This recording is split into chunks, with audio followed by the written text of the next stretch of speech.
Sir Keir Starmer has been warned by a former Australian PM and a string of former cabinet ministers that giving up sovereignty would be act of dangerous folly. Britain's plan to hand sovereignty of the Chagos Islands to Mauritius when China is strengthening its influence in the Indo-Pacific is an act of absolute insanity, a former Prime Minister of Australia has warned. Tony Abbott, who demonstrated in support of the Falklands campaign when a student in Oxford, is appalled that the UK could surrender perpetual control of the territory.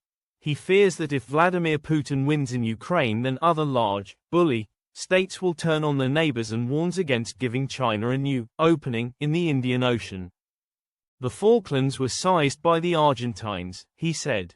In this case, Diego Garcia is being surrendered by the current British government. Look, I think this is an act of monumental folly. This is an act of absolute insanity.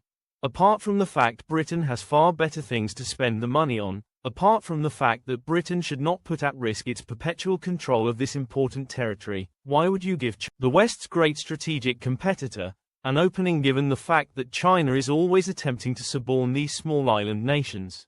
Shadow Foreign Secretary Dame Priti Patel said, Labour's desperate attempts to surrender the Chagos Island are deeply damaging to this country's standing on the world stage.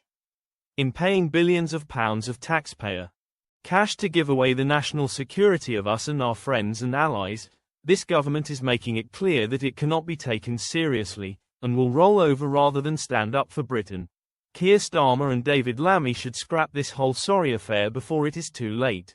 Her alarm is echoed by former UK Secretaries of State for Defence.